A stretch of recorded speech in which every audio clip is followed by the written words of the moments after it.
நீங்கள் இன்னும் நான் எவ்வளோ கோடு எழுதுறேன் தெரியுங்களா? பைத்தான்லாம் எனக்கு வந்து கை வந்த கலை அப்படின்னு பெருமையாக பேசிகிட்டு இருக்கீங்களா? நீங்கள் 2024க்கு அப்புறம் குரோவே ஆகலைங்கிறது அதனோட அர்த்தம். இந்த ஏஐஆரால் கோடு எழுதுறதுலாம் ஒரு பெரிய விஷயமே இல்லைங்க. இப்போ உண்மையான வேல்யூ கோடு எழுதுறதுல இல்லைங்க. நீங்கள் எழுதுகிற கோடு என்ன மாதிரியான இம்பேக்டை கிரியேட் பண்ணுது, எப்படி பிஸ்னஸ்க்கு அது ஹெல்ப் பண்ணுது, எப்படி ரெவன்யூ ஜென்ரேட் பண்ணது ஹெல்ப் பண்ணுது அப்படிங்கிறதுல தாங்க இருக்குது. So coding is not just value. இந்த ஏஐஆரால் அவுட்புட்டை விட அவுட்கம் தான் ரொம்ப முக்கியம். இது ஏன் அப்படிங்கிறத டீட்டெயிலாக இந்த வீடியோவில் பார்க்கலாம். லெட்ஸ் டைவ் இன். நம்ம சேனலுக்கு அப்படியே சப்ஸ்கிரைப் பண்ணிட்டு வீடியோ கண்டினியூ பண்ணிங்கன்னா நல்லாயிருக்கும். அடுத்தடுத்து நிறைய வீடியோ போட ஹெல்ப்ஃபுல்லாக இருக்கும். ஏஐ யூஸ் பண்ணி நம்மளோட ப்ரொடக்டிவிட்டியை 10x இம்ப்ரூவ் பண்ணுறோமா இல்லை அதே ராங் டிரெக்ஷனில் 10x பண்ணுறோமா அப்படிங்கிறது தான் மேட்ரு.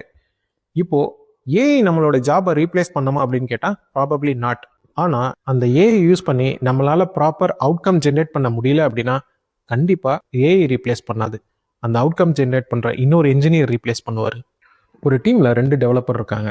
ஒருத்தர் வந்த உடனே வேலையை ஆரம்பித்து கடகடன் கோடிங் எழுதி ப்ராப்பர் சின்டாக்ஸ் யூஸ் பண்ணி வேலையை முடிக்கிறாரு.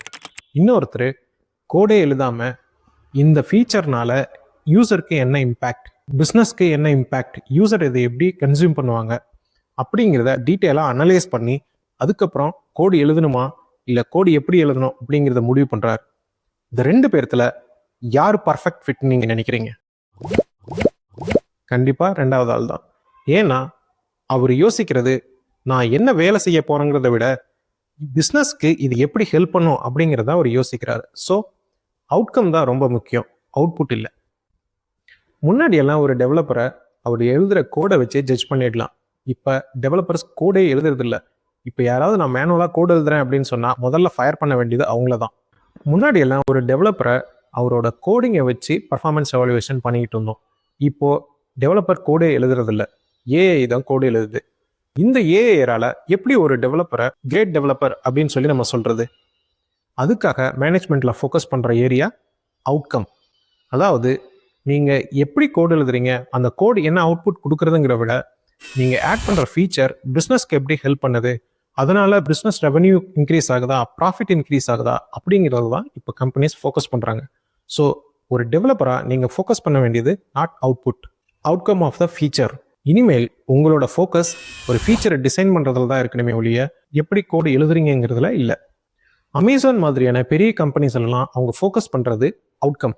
அவங்க ஆட் பண்ணுற ஃபீச்சர் எப்படி கஸ்டமரை உள்ளே கொண்டு வருது, அதனால் அவங்களோட ரெவன்யூ ஜென்ரேட் ஆகுதா, ப்ராஃபிட் இன்க்ரீஸ் ஆகுதா, அதுக்கு இந்த சாஃப்ட்வேர் டெவலப்பர்ஸ் எப்படி ஹெல்ப் பண்ணுறாங்க அப்படின்னு அவங்க ரிவர்ஸ் இன்ஜினியரிங் பண்ணுறாங்க. அதாவது சக்ஸஸை ஐடென்டிஃபை பண்ணிவிட்டு அதை எப்படி ரீச் பண்ணுறதுன்னு ரிவர்ஸில் ஒர்க் பண்ணுறாங்க.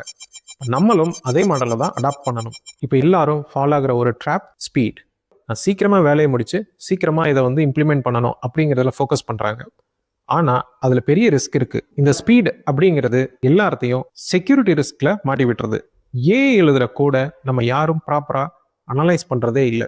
நிறைய நேரங்களில் இந்த ஏஐ கோட்ஸில் நிறைய செக்யூரிட்டி ரிஸ்க் இருக்குது. காப்பிரைட் இஷ்யூவில் கூட போய் முடியுது. ஸோ நீங்கள் ஒரு இன்ஜினியராக ஃபோக்கஸ் பண்ண வேண்டியது கோடில் இருக்கிற security risk, not the code syntax. உங்களுக்கு ஒரு டிப், உங்கள் ப்ரொஃபைலில் அவுட்புட் பேஸ்டில் இருந்து அவுட்கம் பேஸ்டாக மாற்றுங்க. நீங்கள் ஒரு ஏபிஐ டெவலப்பராக இருந்தால் ஐ ஆம் டெவலப்பிங் ஏபிஐ அப்படின்னு போடுறத விட்டுட்டு the API which I developed saved 20% support cost அப்படின்னு போடுங்க. இது ஹைரிங் மேனேஜர்ஸை ரொம்பவே அட்ராக்ட் பண்ணும். ஃப்யூச்சரில் நம்மளோட ஸ்கில்ஸை எப்படி டெவலப் பண்ணணும், எந்த ஏரியாவில் நம்ம ஃபோக்கஸ் பண்ணணும்?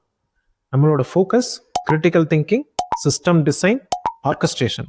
இது 3 தான் நம்ம கொடுக்குற சொல்யூஷனோட அவுட்கம்மை இம்ப்ரூவ் பண்ணும். Try to concentrate on these 3 areas. நீங்கள் ஒரு லீடாக இருந்தால் நீங்கள் உங்களோட ப்ராஜெக்ட்டுக்கு என்ன மாதிரியான ஃபீச்சர் ஆட் பண்ணுறீங்க, அந்த ஃபீச்சர்னால பிஸ்னஸ் எப்படி இம்ப்ரூவ் ஆகுது அப்படிங்கிறதான் உங்களோட ஃபோக்கஸாக இருக்கணும். ஒவ்வொரு லீட் அண்ட் மேனேஜர்ஸ் இந்த ஏரியாவை தான் நீங்கள் ஃபோக்கஸ் பண்ணணும். இல்லை நாங்கள் இன்னும் பழைய மாடலில் கோடு எழுதுறதுல தான் நாங்கள் ஃபோக்கஸ் பண்ணுறோம் அப்படின்னு நீங்கள் நினச்சிங்க அப்படின்னா கண்டிப்பாக மாற்றிக்கோங்க. ஏன்னா கோடு எழுதுறது ஏஐயோட வேலை, நம்மளோட வேலை இல்லை. முன்னாடியெல்லாம் நீங்கள் எப்படி கோடு எழுதுறீங்க, எவ்வளோ பர்ஃபெக்டாக கோடு எழுதுறீங்க அப்படிங்கிறத பேஸ் பண்ணி தான் உங்களோட பர்ஃபார்மன்ஸ் எவாலுவேஷன் இருந்தது. இப்போ நீங்கள் கோடே எழுதலை, எதை வச்சு பர்ஃபார்மன்ஸ் எவாலுவேஷன் பண்ணுறது?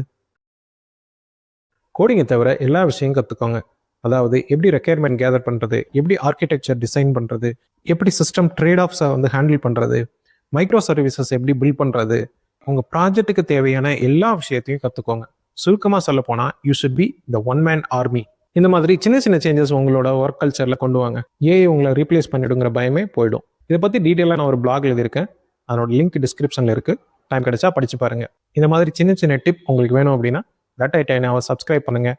உங்களோட ஃபீட்பேக்கை கமெண்ட்டில் சொல்லுங்கள். சியர்ஸ்.